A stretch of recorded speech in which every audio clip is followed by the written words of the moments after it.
layanan Goret Hemat.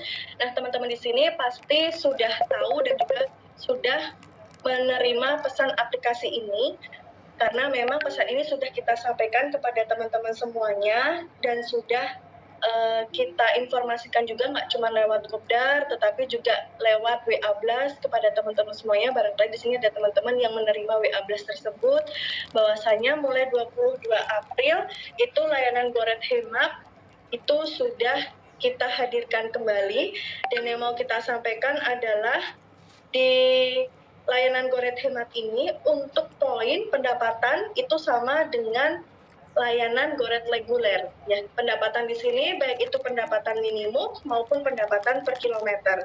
Jadi teman-teman nggak perlu khawatir ya teman-teman, ketika memang teman-teman itu mendapatkan orderan Goret Hemat, itu dari sisi pendapatan dan dari sisi poin, dari sisi tarif itu teman-teman tetap mendapatkan sama seperti layanan Goret reguler.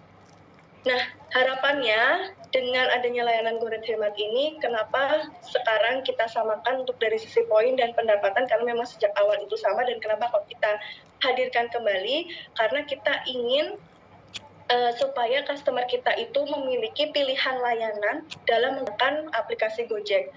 Pilihan layanan yang seperti apa, kita sebenarnya tahu ya teman-teman, bahwasanya customer kita itu dari latar belakang, dari karakter yang berbeda-beda, dari jenis pendidikan yang berbeda-beda juga, dari kondisi finansial yang berbeda-beda. Sehingga kita ingin menghadirkan pilihan layanan yang sesuai dengan kebutuhan dan kondisinya si customer itu. Mungkin ada customer-customer kita yang suka order Goret untuk kebutuhan pergi ke sekolah, entah pergi ke kantor, dan itu sehari-hari digunakan. Nah, ketika memang kita memiliki pilihan yang lebih ekonomis supaya mereka mau menggunakan layanan Gojek, maka kita hadirkan layanan Goret Hemat ini. Nah, layanan Goret Hemat ini juga kita dukung dari sisi manajemen dengan memberikan voucher-voucher kepada si customer kita. Supaya apa? Supaya dari sisi orderan pun juga bisa meningkat, dari sisi pun juga bisa menikmati penyelesaian order yang lebih tinggi untuk layanan yang ada di Gojek, terutama untuk yang layanan Goret maupun Goret Hemat ini. Nah, teman-teman bisa lihat di layar handphonenya teman-teman bahwasanya di situ saya tunjukkan kepada teman-teman upaya dari manajemen yang memang sudah kita share ke customer kita dalam bentuk voucher, dalam bentuk kode promo, yang mana ini bisa dinikmati oleh customer-customer kita. Sehingga kalaupun misalkan customer kita itu ingin bepergian, mereka menggunakan voucher ini sehingga bisa mendapatkan harga yang lebih murah, bisa mendapatkan harga yang ekonomis juga. Karena kita menyadari ya teman-teman, saat ini di Jogja kompetitornya Gojek itu nggak cuma 1-2 aja. Ada beberapa aplikator-aplikator lain yang juga mengupayakan menawarkan untuk bisa memberikan harga yang ekonomis, sehingga kita harus bisa bersaing untuk itu, mengambil hati dari customer kita sehingga bisa meningkatkan daya belinya customer kita, daya gunanya customer kita untuk terus menggunakan layanan Gojek. Sebenarnya ini tidak terbatas hanya layanan Goret aja, ada banyak juga upaya-upaya yang kita berikan untuk layanan-layanan yang lainnya. Layanan GoFood, layanan GoMart, tentu sudah ada promonya sendiri-sendiri yang kita upayakan untuk bisa meningkatkan orderan-orderan tersebut. Tetapi kita pengen di sini menekankan di Goret, terutama Goret Hemat, karena masih banyak dari teman-teman yang masih miscommunication atau misunderstanding terkait dengan Goret Hemat dan Goret reguler ini. Kayak misalnya teman-teman lihat sendiri di sini, ketika si customer itu voucher yang diberikan Gojek, bahkan dia bisa bepergian hanya dengan uang Rp1.000 untuk Goret Hemat dan Goret 1.500. Dan ini pun untuk pendapatan yang didapat atau yang diterima oleh teman-teman itu adalah pendapatan yang sudah ditentukan atau sama dengan pendapatan reguler. Nah, di sini tentunya dari Gojek pun juga memberikan subsidi untuk bisa memberikan pendapatan itu ke teman-teman. Sehingga mohon dari sisi teman-teman pun juga bisa merespon positif terkait dengan upaya kita ini dalam hal meningkatkan orderan buat teman-teman juga.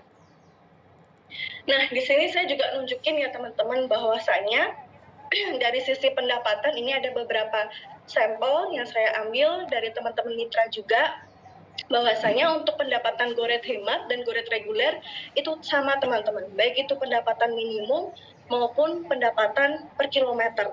Bahkan dari sisi poinnya pun juga sama, sehingga harusnya tidak ada alasan lagi dari teman-teman untuk tidak menjalankan orderan Goret Hemat ini. Dan tidak ada alasan lagi harusnya dari teman-teman untuk meng-cancel atau mensortir orderan Goret Hemat ini, ya. Kalaupun misalkan alasannya karena titik penjemputan yang jauh, kita kembalikan lagi teman-teman. Kita saling introspeksi bersama-sama lagi. Karena dari sisi manajemen, kita bisa infokan bahwasannya untuk jarak, baik itu jarak Goret Hemat maupun jarak Goret reguler, itu sudah diatur sedemikian rupa dan sehingga kalaupun misalkan teman-teman merasakan ini titik pengambilannya jauh, kita kembalikan lagi kepada teman-teman. Bagaimana sih habitnya teman-teman? Harapannya di sini teman-teman jangan sampai sortir, jangan sampai nge-cancel orderannya. Karena ketika teman-teman itu sortir atau nge-cancel orderannya, jelas driver berikutnya akan mendapatkan jarak jemput yang lebih jauh dibandingkan teman-teman dapatkan. Karena saya sendiri pernah mengalami di mana saat itu saya pulang, turun dari Lempuyangan, kemudian saya mau pulang ke rumah, saya order pakai Goret Hemat. Posisi jemputnya di Lempuyangan, drivernya ada di Jalan Solo. Dia bilang, Mbak, jemputnya jauh. Padahal saya sudah menyampaikan, nggak apa-apa Pak, saya tunggu, saya sabar kok di sini, hati-hati di jalan. Saya sudah sampaikan seperti itu. Tapi dia tetap kekeh banget ngomong penjemputannya jauh. Pada akhirnya driver tersebut nge-cancel orderan saya.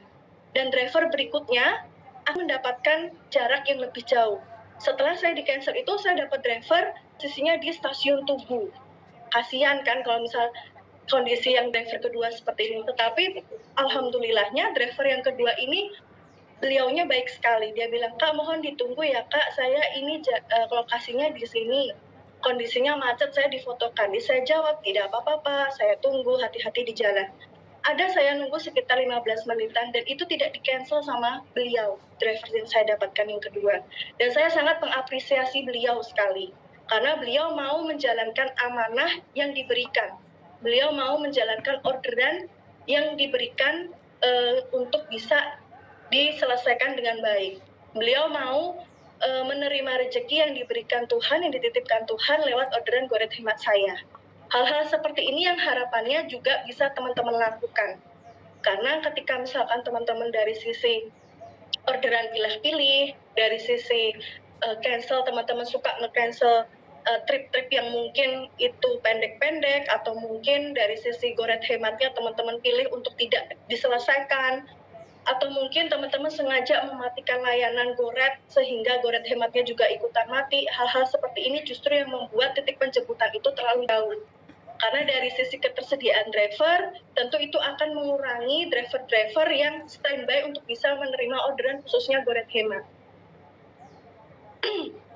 Pernah nggak saya mengalami, saya sedikit sharing ya teman-teman, ketika saya lagi on beat, kebetulan saya di sini orderannya adalah GoFood ya, karena saya di sini adalah mitra jarak dekat. Ketika saya on beat, kemudian saya ketemu sama driver, beliau sharing sama saya, Mbak, ini kok Goret Hemat penjemputannya jauh, padahal aku tuh lihat di dekat Lempuyangan itu banyak driver-driver itu pada mangkal. Terus pernah sempat iseng nanyain nggak Pak, kenapa kok driver-drivernya itu nggak dapat orderan tersebut? Iya Mbak, pernah. Saya tanya, nggak nyantol Pak? Enggak, orang Goretnya tak matiin, kayak gitu. Jadi aku cuma nerima orderan selain Goret. Nah, hal-hal seperti ini yang justru akan mengurangi ketersediaan driver. Sehingga kasihan driver-driver yang memang dia siap untuk menjalankan segala layanan, dan dia bisa menjemputnya itu kurang lebihnya lebih dari 2 km. Tapi tidak sedikit juga yang menjemputnya itu tidak terlalu jauh ya teman-teman. Ada yang pernah sharing ke saya, dia posisi di Artotel, itu jemputnya di Gardena, itu orderannya Goret Hemat. Ada juga yang seperti itu. Kalau misalnya memang ketersediaan drivernya itu banyak, tersedianya cukup mumpuni, maka dari sisi jarak pun juga teman-teman penjemputannya tidak terlalu jauh. Sehingga di sini lewat Kopdar ini kita ingin menghimbau teman-teman agar supaya teman-teman di sini tolong untuk orderan Goret Hemat, ini adalah upaya kita untuk meningkatkan orderan yang ada, meningkatkan pendapatannya teman-teman. Mohon untuk bisa direspon dengan baik dan direspon ditanggapi dengan bijak juga. Supaya apa? Supaya program yang memang diberikan perusahaan untuk customer, untuk teman-teman mitra, karena kita bertiga nih dari sisi bisnis, mitra dan customer adalah pilar Gojek, itu bisa berjalan dengan baik dan juga berjalan dengan berkelanjutan gitu. Semoga setelah ini teman-teman sudah paham terkait dengan Goret Hemat dan Goret reguler dan tidak ada miskomunikasi atau misunderstanding lagi terkait dengan poin dan pendapatan yang diterima oleh teman-teman, karena sebenarnya dua hal tersebut sama saja. Dan ini adalah upaya yang dilakukan Gojek untuk bisa meningkatkan orderannya teman-teman. Kenapa kok tidak hilangkan saja antara Go Rate biasa dan Go Rate hemat? Tadi sudah saya jelaskan juga bahwasanya ini kembali lagi kita ingin memberikan pilihan layanan kepada customer kita. Kita ingin customer kita meningkat daya layanannya, daya gunanya menggunakan Gojek, sehingga kita ingin menawarkan pilihan yang lebih ekonomis dan juga lebih murah untuk bisa dipilih oleh customer kita. Gitu. Nah, informasi yang kedua yang mau kita sampaikan di sini ini terkait juga dengan feedback dan masukan yang teman-teman pernah sampaikan juga ke kita, bahwasanya kalau misalkan teman-teman itu sering mendapati jalan yang ternyata nggak bisa dilewati, atau mungkin ada rambu-rambu yang tidak boleh dilewati tetapi dilewati situ, atau mungkin ada rute yang nggak sesuai harusnya searah tapi disuruh dua arah. Nah, sebenarnya kita sudah menyampaikan hal tersebut ke tim terkait, dan tim terkait sudah menyediakan artikel untuk pelaporannya teman-teman, yang mana teman-teman bisa secara langsung melaporkan kendala-kendala tersebut ke tim terkait, dan laporannya ini bisa diakses kapan saja. Karena artikel atau pelaporan rute atau map ini bisa teman-teman ajukan itu melalui menu bantuan yang ada di aplikasi GoPartner. Nah, caranya seperti apa? Tentu teman-teman kalau mau melaporkan terkait dengan rute atau teman-teman bisa lewat menu bantuan di aplikasi GoPartner, kemudian pilih menu kendala menjalankan order. Setelah itu teman-teman pilih kendala rute yang tidak akurat. Setelah itu silahkan teman-teman masukkan kendala rute yang dialami itu apa dan nomor ordernya itu berapa. Apakah jalannya tidak dapat diakses, apakah rute melanggar rambu lalu lintas, ataukah saran rute yang lebih baik, atau mungkin rute GPS mengarahkan untuk melalui jalan yang memang itu tidak bisa dilalui, gitu.